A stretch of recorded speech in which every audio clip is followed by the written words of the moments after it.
ताइफतुल लियतफक्कहू फिद्दीन वलियुनदिरू कौमहुम इज़ा रजअू इलैहिम लअल्लहुम यहज़रून। सदक़ल्लाहुल अज़ीम। मुहतरम बुजुर्गों और आज़ीज़ साथियों, हम सबको खुदावंद कुद्दूस ने ईमान की दौलत से मालामाल फरमाया और आज जलसे में आने की तौफीक अता फरमाई। ये मकाम शुक्र है, मगर हर चीज़ के कुछ तकाज़े होते हैं।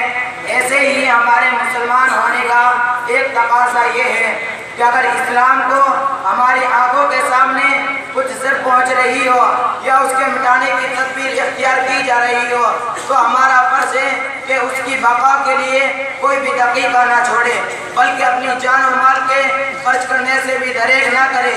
इसलिए कि दीन की इशाअत ज़रूरी है, क्योंकि मज़हब इस्लाम जिसमें शहवत परस्ती की तालीम है और न लहव व लईब की इजाज़त है, और इसी इस्लाम की इशाअत का जिक्र कुरान करीम की इस आयत में मौजूद है। अल्लाह से दुआ करे कि बारी ताला हम सबको दीन की इशाअत की तौफीक अता फरमाए। व आखिरु दावाना अल्हम्दुलिल्लाहि रब्बिल आलमीन।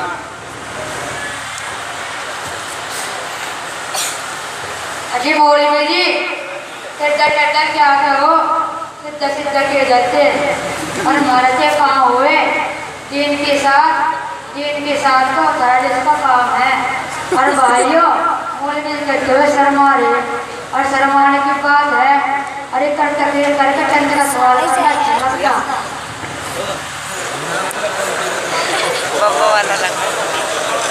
अजय चौधरी नत्तू साहब जी, क्या बताऊं, कहते भी शर्म से लगे, कदी ना कदी तो जलसा है और आज जब भल्ली है। अजी हरे सालिक साहब, जब नौबत हो जाए तो बहुत मोटी चिड़िया है। अजी मौलवी जी, बल्कि 5000 से वाला सीधा ना काटना। चौधरी, आपने तो बहुत कम रकम पर फैसला कर दिया। हमने तो सुना है कि हमारे हाजी साहब तो दीनी इदारों का बहुत ख्याल रखते हैं, उनकी तो कोई रसीद 10,000 से कम नहीं है। अजी मौलवी जी, दे तो देते 10,000 ही, अगर तुम तो जानो कि जमीन किसान की माँ हो, हर जा उसमें पैदावार अच्छी हो जा तो किसान के अकाउंट की तरह ऊपर हो जा, वरना खड़ा की तरह हुआ है। अजी ये खुदा का फजल है, अब तो कारोबार भी बढ़ता जा रहा है। अजी मौलवी जी, तुम तो कारोबार ही दिख है, बताता उसका चला है जिसके लिए उनमें खर्चा हो, हमारे तो उनमें 100 खर्चे हैं। हाजी साहब, ये तो हमारे आमाल का बदला है, खुदा की जात पर हमारा भरोसा नहीं, इसलिए हम परेशानी में फंसे हुए हैं। अजी मौलवी जी, तुम तो सीधे खुदाई के आदमी हो, हमें तो उन बड़े बड़े फंड वालों ने चक्कर दे रखा है, और हमारे भी एक लुंडा है, अंग्रेजी पास है और सारे बाल बुद्धि पर पड़े, नमाज पढ़ता और पूरे दिन घेर में बैठा हुआ लोगों को चकरा रखा है। और हमसन के मैं जब दिन सर पर बालों का बिटोड़ा थाम रखा, 4 बाल को भी थाम ले, वही जवाब दे कि दाढ़ी रखने से चेहरा बदनुमा सा लगे और बुढ़े से लगे। देखिए हाजी साजिद साहब, आपको अपनी औलाद की ऐसी बातें सुननी पड़ रही हैं जो दायरे इस्लाम से खारिज कर सकती हैं।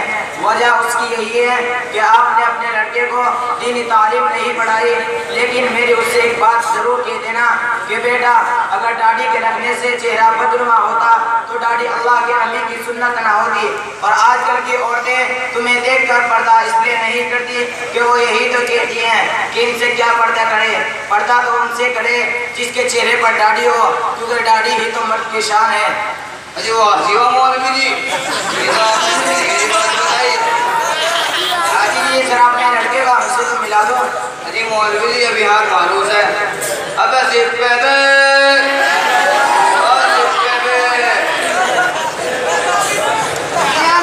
क्या बात है।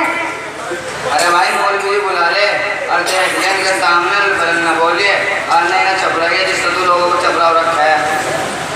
अस्सलाम वालेकुम मौलाना साहब, कैसे हो? वालेकुम सलाम, अल्लाह का करम है। तुम्हारा क्या नाम है? जी मेरा नाम मोहम्मद आसिफ है। अच्छा भाई, मैंने सुना तुम नमाज की पाबंदी भी नहीं करते, दाढ़ी भी नहीं रखते, बल्कि दाढ़ी वालों का मजाक बनाते हो। कल क़यामत के दिन उसकी सजा मिलेगी। और तुमने कहा तो तालीम हासिल की है? मैंने 12वीं करने के बाद छोड़ दिया है, लेकिन जो बात आपने कही है वो मेरे अंदर मौजूद है और मैं अब ऐसा नहीं कहूँगा। इंशाल्लाह मैं ऐसा नहीं कहूँगा और मैं दाढ़ी भी रखूँगा ताकि मुझे औरत ना ख्याल करे। अजी मौलवी जी चल ऐसे तो छोड़ दो, आके नु बताओ क्या पूरे 10,000 लोगे या कम में भी राजी हो जाओगे? देखिए हाजी साहब, मदरसे की जरूरियात आपके सामने मौजूद है। हमारे जिम्मेदारान मदरसा ने माशाअल्लाह बहुत दौड़ धूप करके इन कमरों पर लेंटर डलवाया, जिसकी वजह से फिलहाल मदरसा तकरीबन 1.5 लाख के करीब कर्ज में चला गया है। और उसके अलावा 2 कमरों की सख्त जरूरत है। रिहाइश गाह की किल्लत की बिना पर तलबा को दरसगाहों में सोना पड़ता है, जिसकी वजह से तलबा की तालीम का भी जुमला अर्ज होता है। और बाहर से आने वाले मेहमान किराम के लिए एक मेहमान खाने की तामीर बहुत ज़रूरी है। अजी मौलवी जी, हमारा बेटा बहुत सा बड़ा धारा मदरसे में, किसी को जरा बुला लो। जी बुला लो। अरे बेटे समीरू, अरे बेटे समीरू। जी अब्बा जान। अरे बेटे तू कैसा है? तू बिल्कुल अपने मदरसे वाला मामला सुना दे। अब्बा जान, अल्हम्दुलिल्लाह मैं खैरियत से हूँ।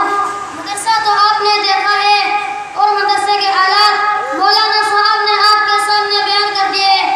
अलबत्ता एक बात मैं भी बताता चलूँ, हमारा मदरसा इस्लामिया हयातुल उलूम में दीनी तालीम के साथ साथ दुनियावी तालीम भी दी जाती है। हमारे मदरसे में 650 तलबा व तालिबात ज़ेरे तालीम हैं, जिनकी निगरानी के लिए 16 असातिज़ा किराम मौजूद हैं, जिनकी तनख्वाह का भी मसला है। उनके अलावा जिनकी निगरानी के लिए 16 असातिज़ा किराम मौजूद हैं, जिनकी तनख्वाह का भी मसला है। उनके अलावा पीने रहने सहने का सारा माकूल इंतजाम अल्हम्दुलिल्लाह मदरसे की जानिब से है। उसकी वजह से मदरसे का 1 महीने का खर्च तकरीबन 1 लाख रुपये है। अरे हाँ बेटे, मदरसे का अंदर दुनियावी तालीम भी पढ़ाई जाती है और ये तो बहुत अच्छी बात है। अरे मदरसे की इमारत तो खुशनुमा है और अगर लेंटर के साथ साथ ये पाइप पुताई भी होती तो और भी अच्छा लगता। और देखने से अंदाजा हुआ है कि कौम ने और शामिल के लोगों ने माशाअल्लाह मदरसे के लिए जान तोड़ कोशिश की है। मगर जैसा कि तूने और मौलवी ने बताया मदरसे के बुनियाद के बारे में, मुझे तो ये लगे कि अभी तो बहुत कुछ करना बाकी है। अरे मेरा ख्याल तो यूँ आवे क्या जलसा में आए सभी लोग अगर दिल में इरादा कर ले, हम खुद ही मदरसे की बुनियाद की तरफ मुतवज्जा होंगे और अपने अहबाबों और रिश्तेदारों को भी मदरसे की तरफ मुतवज्जा करेंगे और खूब दिल खोल कर आलिम चंदा देंगे तो इंशाअल्लाह अल्लाह ताला इस मदरसे को दीन दोगुनी रात चौगुनी तरक्की देगा। अच्छा जी मौलवी आप इजाज़त दो, हम चले। अस्सलाम वालेकुम।